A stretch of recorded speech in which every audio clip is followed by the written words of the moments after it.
بسم الآب والابن والروح القدس الإله الواحد آمين. اصحوا واسهروا، لأن إبليس خصمكم كأسد زائر يجول ملتمسا من يبتلعه هو، فاخضعوا لله، قاوموا إبليس فيهرب منكم، لأن الرب الإله يحب الرحمة والحق ويعطي مجدا ونعمة. الرب لا يمنع الخيرات عن السالكين بالدعاء. الرب صالح ومستقيم، لذلك يعلم الخطاة الطريق، يدرب الودعاء في الحق ويعلم الودعاء طرق. معاكم سراي. أنا شفت المسيح كتير. النهاردة جزء 47، نداء للآباء، شفاء للودعاء. تكلمنا في الجزء 46 عن إله الجزاء و3 شخصيات: إيليا النبي المرتفع، أخاب الملك الخيبان، وإيزابل الملكة المنخفضة. لكن الموضوع النهاردة شفت فيه 3 رؤى بسيطة بيوضحوا إزاي الشيطان بيسرقك ويبتلعك ويبعدك عن أبديتك ببساطة ويعمينا عن رؤية الحقائق. وفي كمان رؤيتين تاني للكنيسة. النهاردة هنبدأ ونكمل بعد كده. النهاردة نداء للآباء الودعاء علشان نوصل لشفاء ونقاء.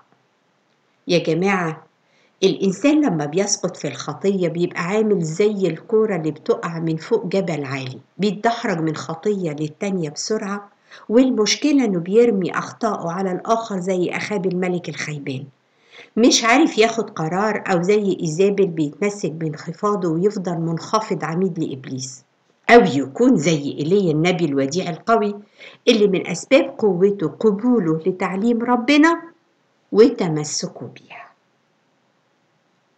بينا على الرؤية الأولى. اللي أنا شفته كان فيه غرفة كبيرة جدا وواسعة ونظيفة وجميلة قوي، سوبر لوكس في تشطيبها ومترتبة. في يمين الغرفة وبعد مسافة متر كده من الحيطة، من أرض الغرفة للسقف، في زي طوب مربع من الزجاج بيدخل منه ضوء الشمس لأنه شفاف والنور جميل. وبعده بشوية في شباك. في واجهة الغرفة من قدام في مطبخ مفتوح على الغرفة، بجد تحفة. في كمان غسالة مواعين. شمال الغرفة كل مستلزمات المعيشة.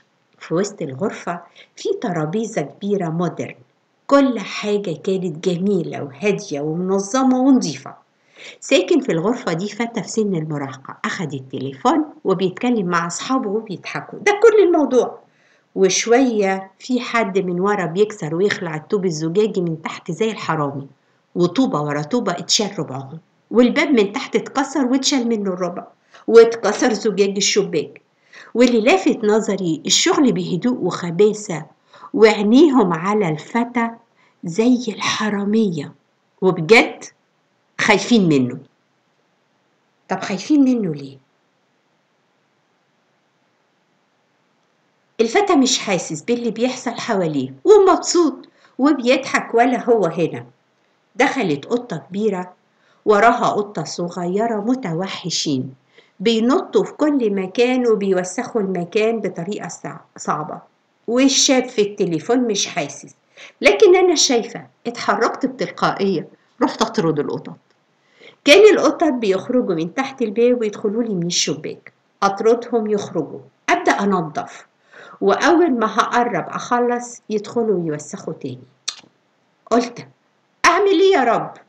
لقيت صوت ربنا بيقول لي البداية اقفلي وصلحي اللي اتكسر من الزجاج المربع والباب والشباك، بعد كده اطردي القطط، بعد كده نظفي، لأن كده المجهود بيروح هباء. اتكلمي مع هذا الفتى وفهميه. قلت جوايا صح.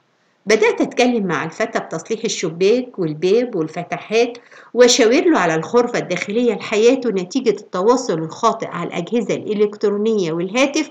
وبعدين قلت لنفسي الفتى ده لسه صغير، فين يا جماعة والدي؟ من هنا خلصت الرؤية. طب ربنا عايز نتعلم ايه او عايز يقول لنا ايه؟ تعالوا نفكر مع بعض. الحجرة هي قلبك، والباب والشباك هم حواسك ال5. الشخص ده يعرف ربنا كويس لان حجرته نظيفة وجميلة ومنظمة، وده كان في الاول.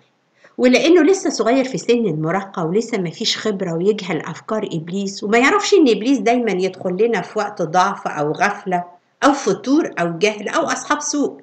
إبليس بيسحبني شوية شوية ويوسخني من جوايا وبعدين يدخل ويتربع ويجلس. طب ما احنا اللي بنسمح له ليه؟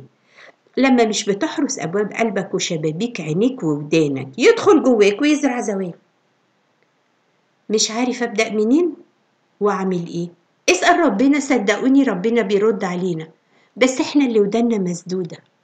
البداية افصل نفسك واهرب من أي حاجة تبعدك عن ربنا واقفل أبواب حواسك ونظف جواك. إزاي؟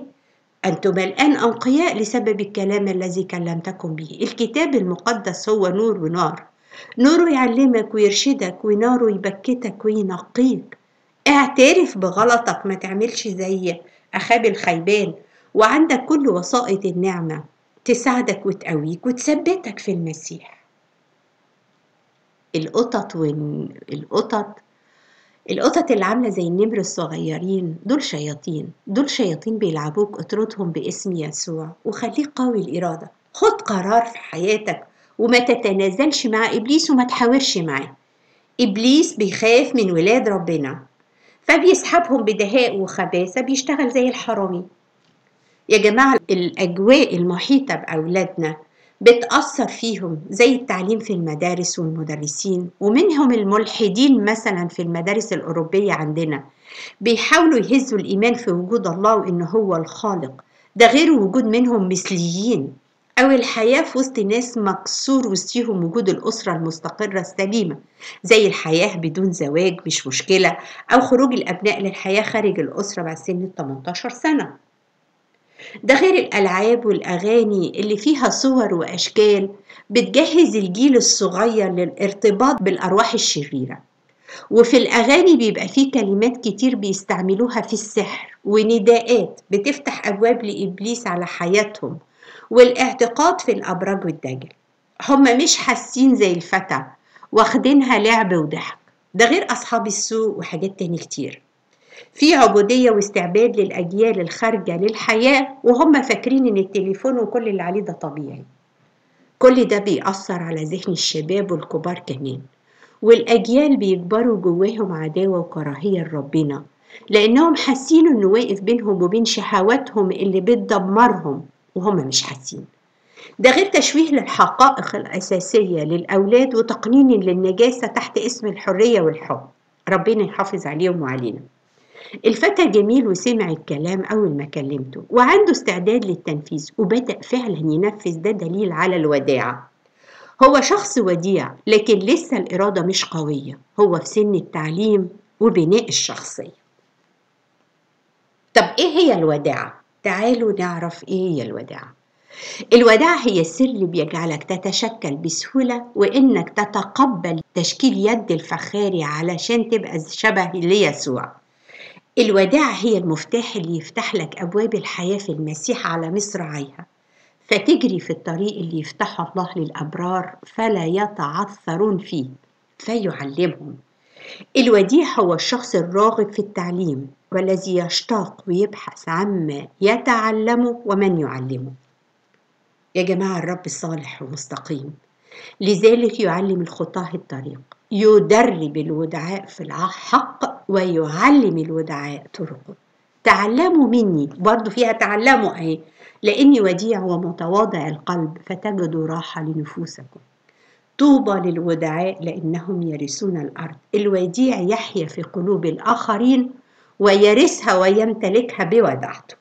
الوداعة هي عكس العناد والأنانية والذات. الوداعة فضيلة قلبية مرتبطة بالتواضع والحنية، ومحتاجة دايما يتعلم ازاي يبقى حكيم، محتاجة للتعليم والتعليم مع المسيح ووصاياه.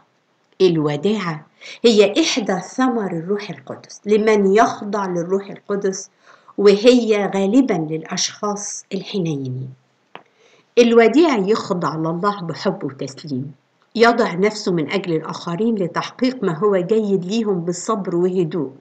هو شخص يحترم رأي الآخر ولا يقلل من شأنه مهما كان رأي الآخر بسيط. الشخص الوديع هو الحنين على القطيع، وهي أهم صفة للقائد الناجح المسيحي. من خلال الوداعة سيتمتع بحكمة الروح القدس والمعرفة والتمييز، ولازم أصبر وأستمر. الوديع شخص هادي وجواه سلام لا يحتد، وجواه حياء وما يملاش عينيه من وجه أحد، ما يحللش الناس ومشاعرهم. هو شخص بسيط، نظراته بسيطة، ما عندوش خباثة ولا مكر ولا دهاء. الوديع شخص مريح سهل التعامل معاه، لطيف، قلبه مفتوح للحياة والناس. اسمحوا لي أسميه المحبوب المبارك بالحكمة، المتواضع الخارج للحياة السليمة باتزان. كمان روح الوداع هو أسلوب الروحيين في إصلاح شخص أخطأ. الوداعة لا تمنع الشجاعة، ومش معنى الوداعة الخضوع والخنوع للخطأ بدون غيرة مقدسة أو حماس. الإنسان الوديع جواه تسليم لإيد ربنا ليشكله إناء قوي للكرامة والمجد ربنا. أخاب مثلا كان إناء ضعيف مستسلم لكل حد ولأي حد. المفروض أقفل أبوابي قدام الشر وافتحهم لربنا ليه المجد وبس، ليعلمني ويفهمني ويشكلني كما يحسن في عينيه. المسيح في وداعته كان لا يخاصم ولا يصيح ولا يسمع أحد في الشوارع صوته. الإنسان الوديع هادي داخليا وجواه سلام ومسالم للجميع، ويحتمل الآخرين بطول أناه. الإنسان الوديع إنسان مهاود يميل لراحة الناس وعدم العناد معاهم، ولا يكثر من الجدل والنقاش. اخضع قلبك باتضاع للوداعة وذهنك لطاعة الكلمة الإلهية، فترتفع روحك على جبل الرب للقاء ملك المجد والاتحاد بعهد أقوى، وتسير معاه للأبدية وبأمانة. طب تعالوا نفكر بعض الشخصيات الوديعة في الكتاب المقدس. 1. موسى، اللي معنى اسمه الخارج من الماء، خارج من مية بحر العالم اللي مغرقانا ومغرقانا، ما سمحش للعالم وميته تدخل جواه. اللي بصلاته عدى بكل الشعب من الغرق والموت في البحر الأحمر وصحراء سيناء في سفر الخروج، وغرق في البحر جنود فرعون. كان موسى شخص وديع حليم جدا أكتر من جميع الناس. في نفس الوقت كان قوي الشخصية وشجاع، وقف قدام فرعون مصر. ومش معنى إنه وديع إنه ما بيغضبش. موسى لما نزل من الجبل ولقي الشعب بيعبد العجل الذهبي، كسر لوحي الشريعة وما كانش سلبي، حرق العجل بالنار وطحن وزرها على وجه المية وسقاهم، يعني شربهم خطيتهم أو نتائج خطيتهم. يبقى اتقي شر الحليم إذا غضب. الشخصية الثانية داود الملك، اللي معنى اسمه المحبوب. داود الشخص الوديع الأشقر صاحب المزمار والقصار، اللي أحب يونسان وحن على شاول. كان في نفس الوقت الغيور على اسم الله الذي يعير من جولياط وحمى غضبه عليه، فكان رجل الحرب جبار البأس وديع. 3. أليهو ابن برخائيل البوزي صديق أيوب، اللي معنى اسم أليهو هو الله، واسم برخائيل المبارك من الله. كان الرابع بين أصدقاء أيوب، من وداعته ما تكلمش وفضل ساكت لحد ما أصحاب أيوب ال3 خلصوا. وعلى مدى 28 إصحاح لم يفتح أليهو فمه من فرط وداعته، لأنهم كانوا أكبر منه سنه، وفي الآخر غضب عليهم ووبخهم. الشخصية الرابعة شاول بولس الرسول، يعني المختار من الله الصغير. ربنا دايما يختار اللي حاسس إنه صغير لأنه متواضع. بولس كان إنسان طيب وهادي، ووداعته كانت قوية وبشجاعة. قال بولس لأهل كورنثوس الثانية في الإصحاح الأول في توبيخه ليهم: أطلب إليكم بوداعة المسيح وحلمه. أنا نفسي بولس الذي هو في الحضرة ذليل بينكم، وأما في الغيبة فمتجاسر عليكم. اتعلمنا إن مجيء المسيح للعالم هو نقطة تحول من العنف للوداعة، من الكراهية للمحبة، ومن العداوة والانقسام إلى المصالحة والسلام والوحدة. الحتة دي مهمة قوي، وهي دي اللي احنا بنركز عليها في الجزء بتاعنا النهاردة. من معاني أسمائهم تعالوا نعرف الوديع. موسى الحليم الخارج من مياه العالم الهادي مهاود غير عنيد ولا عنيف. المحبوب داود من الله والناس لأنه حلو الطبع لطيف ورقيق. المبارك من الله هو أليه ابن برخائيل القابل للتعليم والتشكيل، فيعلمه الله الحكمة والمعرفة والتمييز ويبارك عمله. الرابح شاوي المتواضع البسيط ينذر بدموع، ليس عنده دهاء ولا مكر ولا خبث، ويحتمل الآخرين ولا يدينهم. حاجة تاني بقى أخد بالي منها، مسحة الروح القدس من يوم المعمودية وزيت الميرون وحلول الروح القدس فيك خصصك للمسيح ابن وميزك وليك سلطان البنوة. انت أصبحت هدف مهم لإبليس. الروح القدس لو انت اديته فرصة للعمل جواك هيعلمك ويرشدك ويقويك ويعينك، ومع المسيح محدش هيقدر عليك، ثق في ذلك. ربنا هيمجد اسمه فيك من أجل رحمته وأمانته هو، مش لأنك انت حلو ولا وحش، لا، محبة ربنا غير مشروطة بيك وبمحبتك. خد بالك كمان، حواسك الداخلية بتملاها بإيه؟ بربنا ولا بالعالم؟ وبالذات التليفون اللي في ايديك بيملاك من أفكار العالم وصوره وقيمه. اهرب لحياتك، دقق شوية، بتملى قلبك باللي بتشوفه طول النهار. يا ريت تملى قلبك بأمانة الله ومراحمه ومحبته وصلاحه. إبليس عايز محبتك لربنا تبرد، عايز يشغلك بعيد عن ربنا عشان يبتلعك لوحدك للهاوية. خدوا بالكم يا جماعة، جميعكم أبناء نور وأبناء نهار، لسنا من ليل ولا ظلمة، فلا ننم إذن للباقيين بل لنسهر ونصحى. خليك صاحي لنفسك وروحياتك، راحظ نفسك أول بأول. يلا بينا على الرؤية التانية. الرؤية التانية، أنا شفت حديقة جميلة جدا على شكل مستطيل، منسقة ومليانة ورد وأشجار، جواها فيلتين بيتين منفصلين لونهم أبيض ونفس الشكل، شكلهم حلو جدا وزي بعض بالضبط من الخارج. الفيلا الأولانية عايش فيه أسرة جميلة من 4 أفراد، الأب والأم و2 من الأولاد، ودي الأسرة اللي أنا سألت عليها في الرؤية الأولانية. البيت فيه يا جماعة 3 أدوار جمال، البدرون اللي تحت الأرض منور بالكهرباء ومدهون وجميل. الدور الأول يعني الأرضي ليه سلم واسع قوي مع البدرون وجميل ونزلته حلو. الدور العلوي واصل من الأرضي بسلم مش واسع لكن معقول. البيت هادي وجميل قوي. البيت التاني ما شفتوش من جوه، لكن كل اللي شفته ان في 4 شياطين جواه بيحفروا من تحت الأرض عندهم علشان يوصلوا البيت التاني الجميل من البدروم، وفعلا حفروا ودخلوا من عندهم لبيت الأسرة الجميلة، ودخلوا فعلا من تحت وبسرعة كسروا السلالم بالكامل في لحظة. الفتى اللي عنده حوالي 14 سنة في سن المراهقة حس بالشياطين، نط بخفية من الدور العلوي للأرضي ونط من الدور الأرضي للبدرون من غير سلالم. استفرد بيه ال4 شياطين ونزلوا فيه ضرب بشدة وقسوة. في الدور الأرضي الأب واقف يصرخ في الأم. كل اللي أنا فهمته إنه بيتهمها بإنها مش بتعمل دورها اللي المفروض تعمله صح، وإن هي مقصرة، يعني بيرمي أخطائه عليها. هي تعبت من صراخه، حطت إيدها على ودانها علشان ما تسمعش الاتهامات وما تردش عليه، لأن الكلام معاه مش هيجيب نتيجة. فضلت السكوت وعدم السماع. غمضت عينيها في يأس ومرارة وحزن. هي تعبت وهو مش حاسس، عيت، مرضت. الابن الأصغر مذعور ومش فاهم حاجة بيبكي، واقف في الدور العلوي مش قادر ينزل لأن مفيش سلم، ومش سامع غير صراخ وضرب، وهو خايف ومرعوب. والأم في مرارة ساكتة. أنا واقفة في الدور الأرضي، رحت شادة ستارت الشباك وربطها بسور السلم المكسور. شاورت للأب علشان ينزل بسرعة يساعد ابنه اللي الشياطين بتضربه، ومش وقت الصراخ ولا الكلام، وإن دوره كأب الدفاع عن أسرته وابنه وبيته.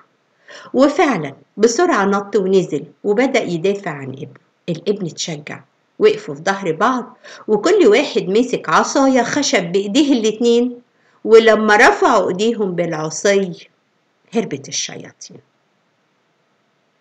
ربنا عايز يقول لنا ايه؟ هنلاحظ كذا حاجة.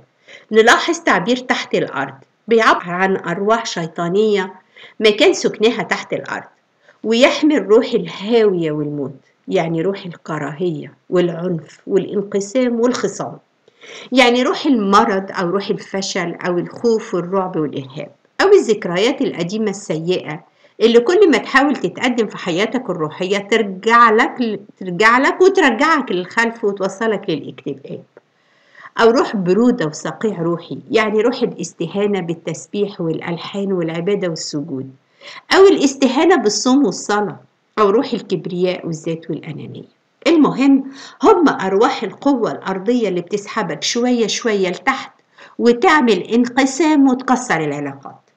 الأرواح دي بتكسر علاقتك وسلامك مع ربنا، بيبعدك عن صلاتك وإنجيلك وكنيستك وأصحاب الكنيسة، بيكسر علاقاتك وسلامك مع أسرتك، بيكسر علاقاتك بالمجتمع السليم السوي ويسحبك لمجتمع أصحاب السوء شوية شوية، وحتى كمان يكسر علاقتك وسلامك مع نفسك بأي طريقة. ده أسلوب إبليس واستراتيجيته اللي هو دايما بيستعملها معانا، سواء خدت بالك أو سواء ما خدتش بالك.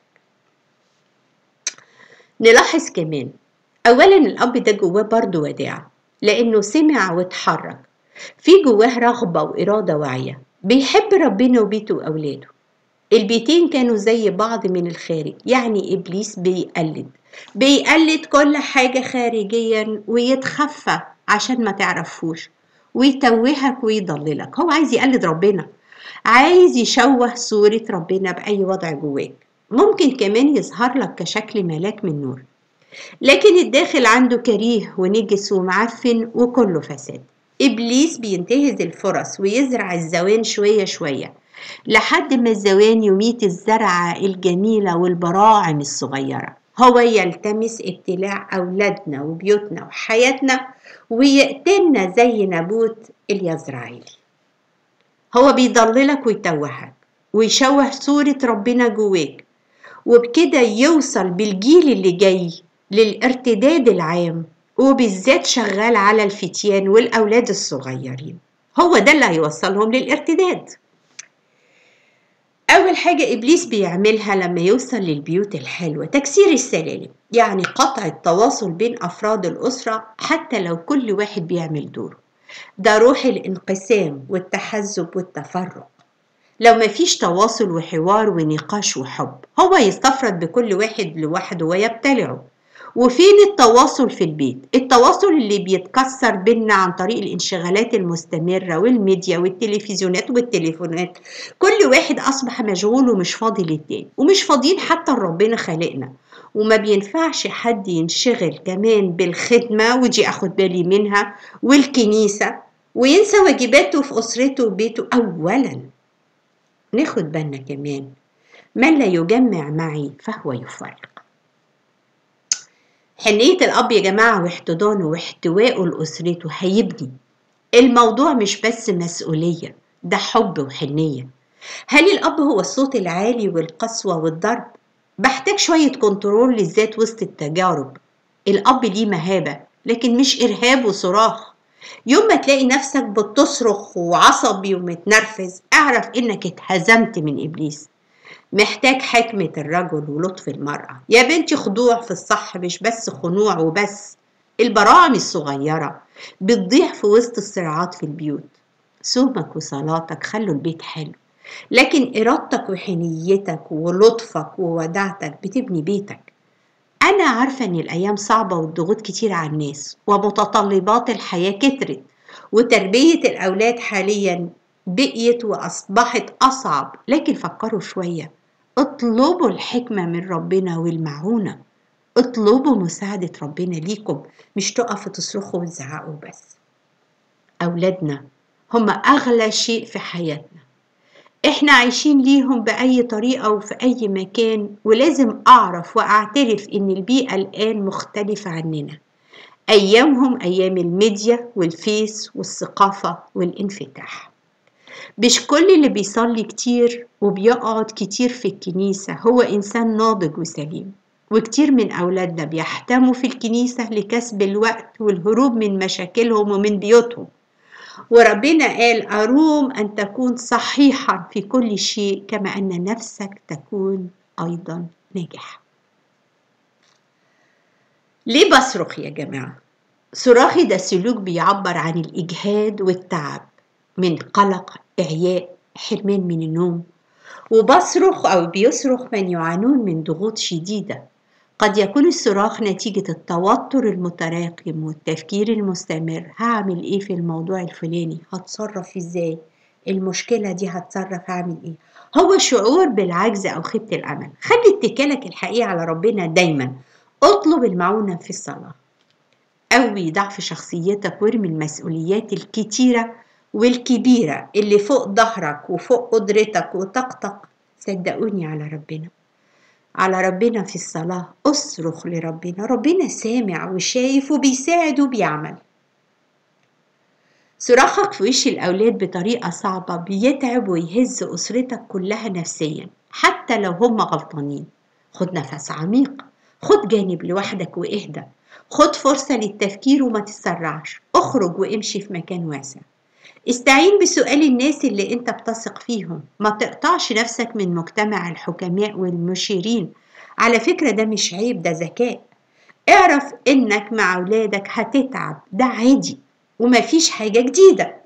تربية الابناء ليها اكليل، ده جهاد وتعب، ودول ولاد ربنا وانت وكيل عليهم.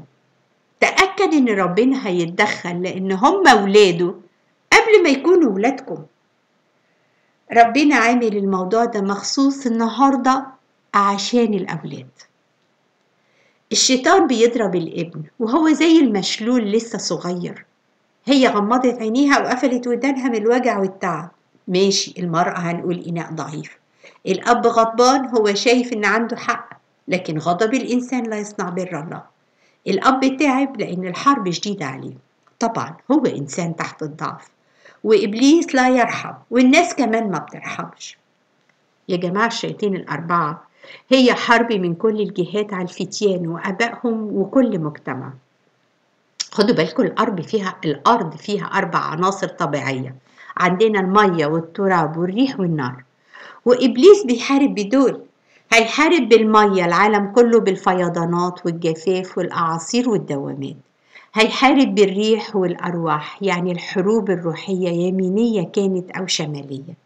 هيحارب بالنار بالانقسام بالتحزب والتعصب والتفرق، فهتحصل حروب. وهيحارب الحق بالتضليل. هيحارب بالتراب، هيحارب جسدك بالشهوات والجوع والأمراض والأوبئة. هو هيحارب جسدك ونفسك وروحك. ليه؟ هيحارب جسدك ونفسك عشان يضعف روحك اللي جواك.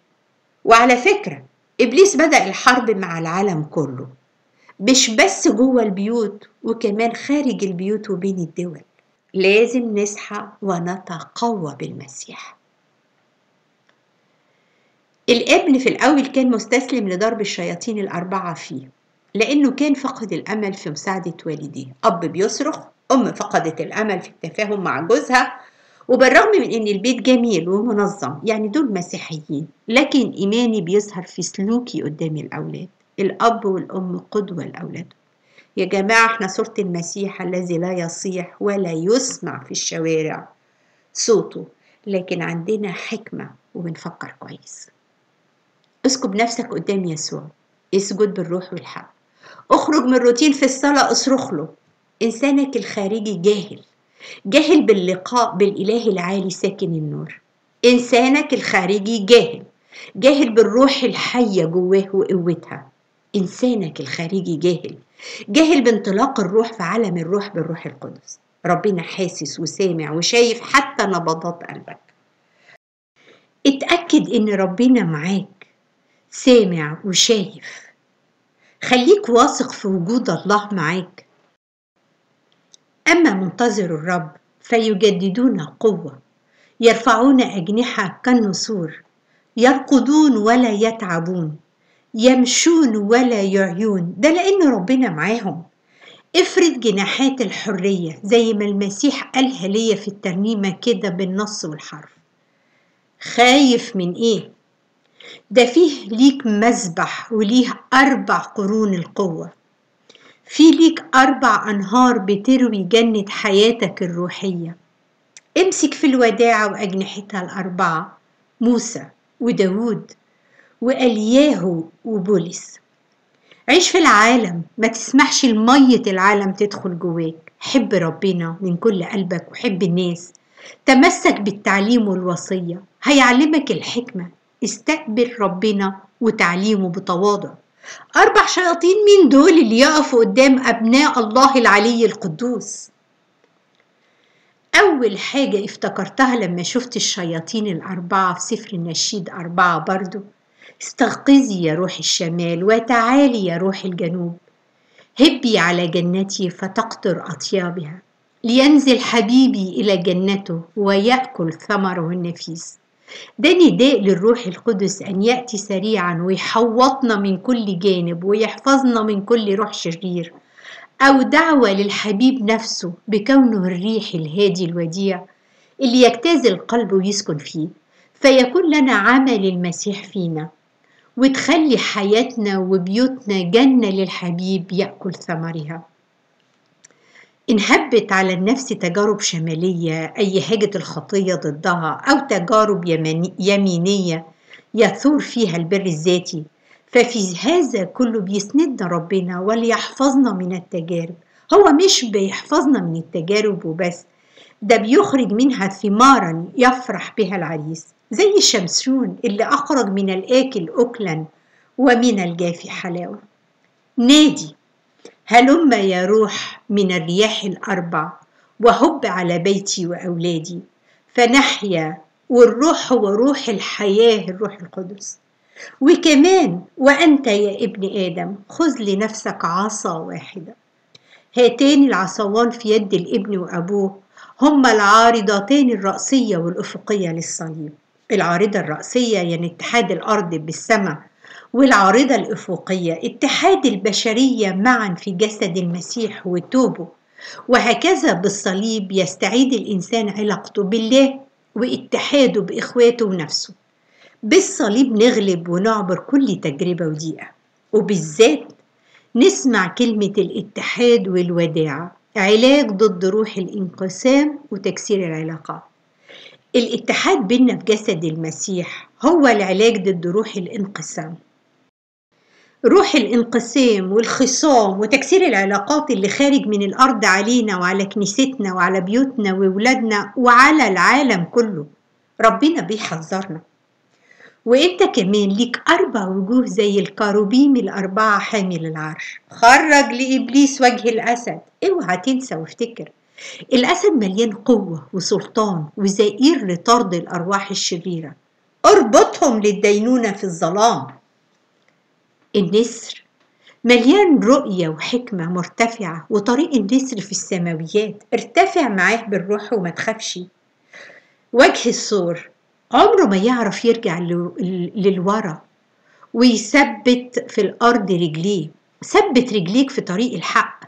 وجه الثور يطلع فيك ويطلع فيك ثبات في الروح وعدم الرجوع عن الطريق.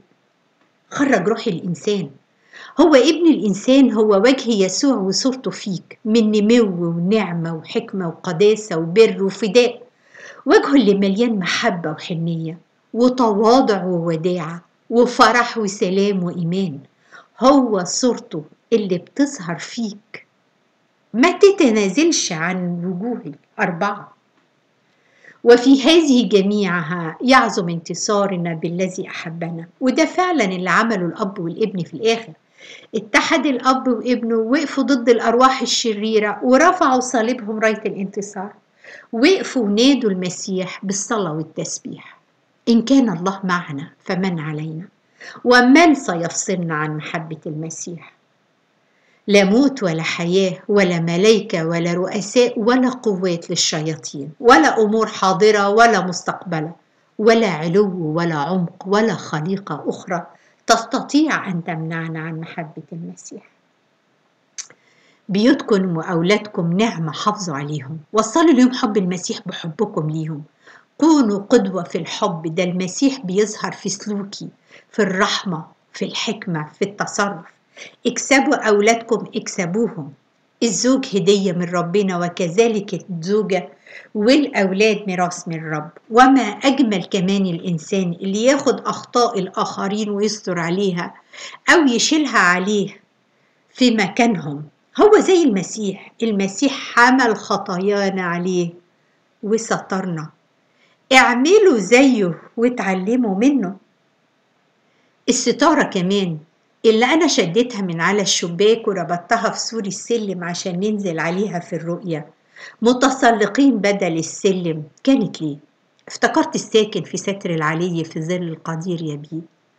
هي طلب ستر القدير في توبه، يعني توب المسيح، التوب اللي لمست طرف نازفة الدم وشفيت بقوة خارجة منه.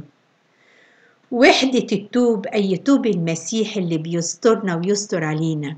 التوب اللي ألقوا عليه قرعة في الصليب لأنه كان منسوب قطعة واحدة لا تتمزق.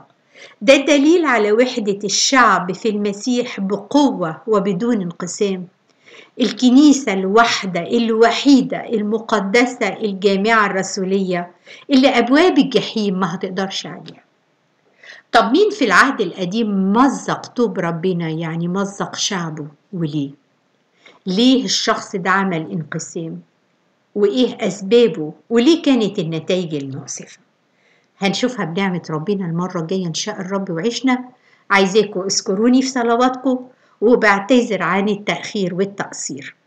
اسمحوا لي أرفعك، أسبحك، أباركك، أشكرك يا إلهي العظيم، أمجد اسمك القدوس، أسجد عند موطئ قدميك لأنك إلهي العظيم القدوس. قدوس قدوس قدوس الرب الإله القادر على كل شيء، الذي كان والكائن والآتي. قدوس قدوس قدوس رب الصباؤوت، السماء والأرض مملوءتان من مجدك وكرامتك. لك الملك والقوة والمجد والبركة والعزة، لك كل كرامة وسيادة ورئاسة وسلطان، لك الحكمة والغنى والقدرة، لكل شيء يا إله العظيم القدوس الحي الأزلي الأبدي. آمين.